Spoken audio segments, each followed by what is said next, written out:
Hello नमस्कार दोस्तों। देखिए, जो आज आपने देखा होगा जो यूपी पीसीएस है, यूपी पीसीएस और आरओ एआरओ, ठीक है ना। आरओ एआरओ जो 2024 हमारा होना है वो 8 दिसंबर को प्रस्तावित है, यानी कि हम कह सकते हैं कि 7 से 8 दिसंबर प्रस्तावित है। और उसमें से एक मेजर आपने देखा होगा 150 क्वेश्चन में से हर साल एक ना कहीं क्वेश्चन पूछा जाता है, जो आपके किससे पूछा जाता है, एसडीजी से, सस्टेनेबल डेवलपमेंट गोल, एसडीजी से पूछा जाता है, ठीक है ना। तो चलिए आज हम इनके बारे में पढ़ेंगे, एसडीजी सस्टेनेबल डेवलपमेंट गोल के बारे में पढ़ेंगे, ठीक है ना। यानी कि हम कह सकते हैं सतत विकास लक्ष्य, सतत विकास लक्ष्य। एक चीज़ आप समझिए, ये सतत विकास लक्ष्य होता क्या है, पहले तो इसके बारे में जान लो। देखिए, हमारा जो मेन चैनल बना है वो आंसर राइटिंग का बना हुआ है। तो हमारा अगर क्वेश्चन भी आ जाए सतत विकास लक्ष्य के बारे में, यानी कि एसडीजी के बारे में, तो भी तो हमें आना चाहिए। तो एक लाइन में आप समझ लीजिए, सतत विकास लक्ष्य ऐसे लक्ष्य होते हैं जिनमें हमारे 17 लक्ष्य दिए गए हैं, ठीक है। और इन लक्ष्यों में हम इस तरह आपके प्रयोग करेंगे जो भौतिक संसाधन है, ताकि हम भविष्य में भी क्या कर सकें, उनको अपने भावी पीढ़ियों के लिए सुरक्षित रख सकें। अर्थात हम सीधा विधा कह सकते हैं कि मान लो जैसे हम पानी को इस तरह यूज करें, वाटर को इस प्रकार यूज करें ताकि हम आगे आने वाली जो हमारे भावी पीढ़ियाँ हैं वो भी हमारे जल का उचित उपयोग कर सकें, स्वच्छ जल का।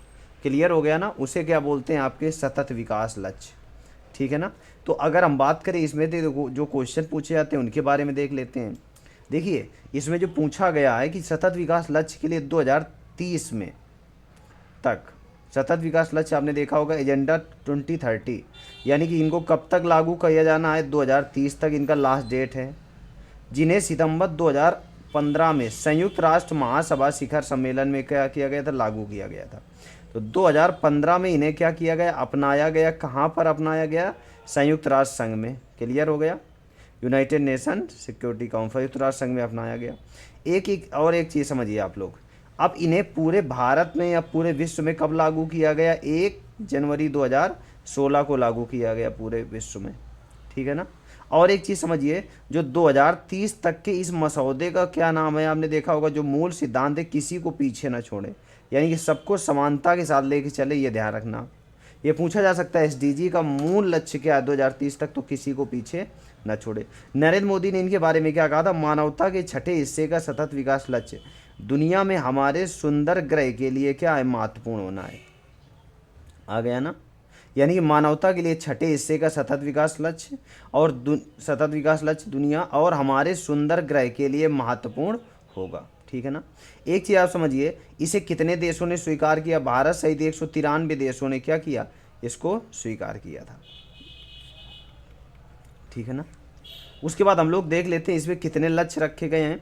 इसमें देखिए 17 आपके लक्ष्य हैं और 169 यानी कि 169 आपके उपलक्ष्य निर्धारित किए गए, जिन्हें कब से कब तक प्राप्त करना है, 2016 से 2030 तक प्राप्त करना है। ये ध्यान रखिए, 2016 फिर 2030 तक प्राप्त करना है। अब एक चीज़ समझिए, संयुक्त राष्ट्र का जो एजेंडा 2030 है, 2030 है, इसमें कुल 17 लक्ष्य दिए गए हैं। और इन लक्ष्यों में बहुत बार पूछा जाता है कि कौन सा लक्ष्य किससे संबंधित है, एसडीजी फर्स्ट का संबंध किससे है। कई बार हमारे क्वेश्चन ऐसे पूछ लेते हैं एसडीजी थर्ड, ऐसे 4 दे दिया और इधर मिलाने के लिए दे देता है, सुमेलित करिए, ऐसे ऐसे दे देता है। या कभी कभी कौन सा क्वेश्चन आपका सही है या कौन सा वाक्य सही, इस तरह आपका दे देता है। तो इसमें पहला देख लेते हैं, जो पहला एसडीजी है, एसडीजी फर्स्ट किससे संबंधित है, गरीबी उन्मूलन से संबंधित है, यानी कि गरीबी हटाओ। देखिए, ये आपको याद होना चाहिए, मेन आंसर राइटिंग के लिए बहुत ज़्यादा उपयोगी है। आप इसको हल्के में न लीजिए, ठीक है ना। एक चीज़ आप समझ लीजिए। उसके बाद दूसरा देख लेते हैं, भूख समाप्ति या खाद्य सुरक्षा टिकाऊ, यानी कि आपकी भूखमरी कह सकते हैं, भूखमरी की समस्या को दूर करना है। आ गया समझ में। तीसरा आपने देखा होगा, स्वास्थ्य और स्वास्थ्य सेवाओं को प्रोत्साहन, यानी कि स्वास्थ्य से संबंधित है। जो एसडीजी थर्ड है किससे संबंधित है, स्वास्थ्य से। चौथा आपने देख लिया, समावेशी और न्यायपूर्ण गुणवत्तापूर्ण शिक्षा, यानी कि एजुकेशन से संबंधित है। आ गया। तो पहला किससे है, गरीबी से है, दूसरा क्या है, भुखमरी से, तीसरा स्वास्थ्य से, चौथा क्या है आपके पूर्णतया शिक्षा से है। उसके बाद देख लेते हैं पांचवा इंपॉर्टेंट है, लैंगिक समानता, ठीक है। पांचवा किससे संबंधित है, आपके लैंगिक समानता संबंधित है, ठीक है ना। कई बार पूछा गया है कि एसडीजी 5 का संबंध किससे है, लैंगिक समानता से।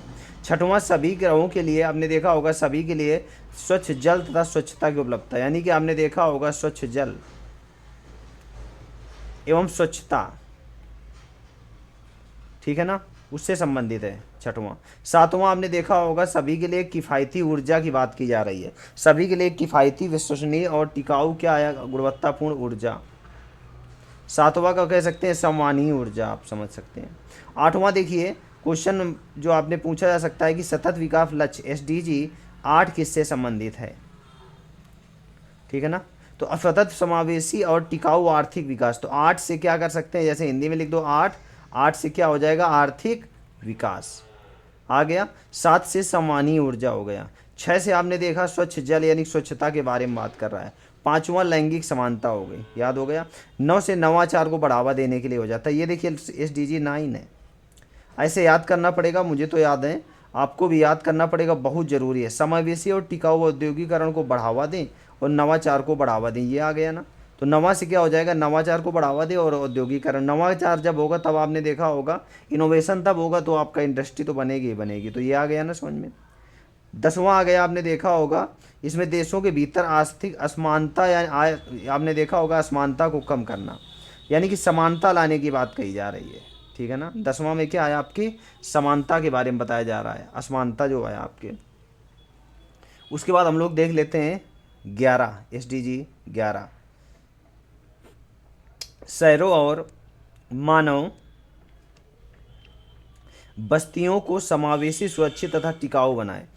इसमें आवासीय के बारे में बताया गया, आवास, ठीक है ना, टिकाऊ आवास के बारे में बताया किसमें, एसडीजी 11 में।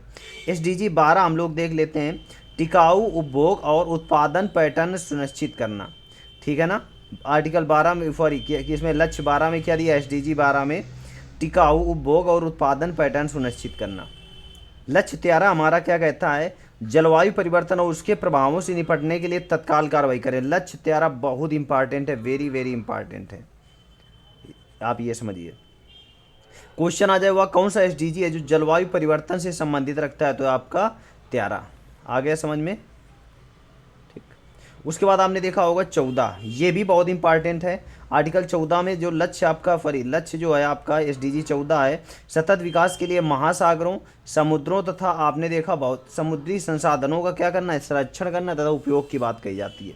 ये पीसीएस का क्वेश्चन है, तीनों पूछे गए थे आपके, ये भी आपका बहुत अच्छा क्वेश्चन, इंपॉर्टेंट क्वेश्चन है और बढ़िया बनता है आपका, क्यों आ गया ना। तो सतत विकास के लिए क्या है, महासागरों, समुद्रों और आपके समुद्री संसाधनों का क्या है, संरक्षण है। जो हमारा एसडीजी है वो आपके देखा होगा 15, इसमें पारिस्थितिकी तंत्र के बारे में संरक्षित करने के बताया जाता है और मरुस्थलीकरण से निपटने के लिए। एक चीज़ ध्यान रखना, ये कृषि को भी प्रोत्साहित करता है, मरुस्थलीकरण को निपटने की बात करता है कौन, एसडीजी 15 आ गया समझ में। तो पारिस्थितिकी तंत्र को संरक्षित, वनों तथा सतत प्रबंधन, मरुस्थलीकरण से निपटने की बात करता है। आर्टिकल आपने देखा होगा, उसके आगे हम लोग देख लेते हैं एसडीजी आपका कौन सा आ जाएगा, 16, सतत विकास के लिए शांतिपूर्ण और समावेशी समाज को क्या करना, बढ़ावा देना और सभी के लिए न्याय तक पहुंच सुनिश्चित करना। तो जो आर्टिकल आपने देखा होगा 16 है, ठीक है ना, आर्टिकल 16 ये क्या कहता है हमारा कि सभी के लिए न्याय सुनिश्चित करना और सामाजिक समावेशी समाज को क्या करना है, बढ़ाना है।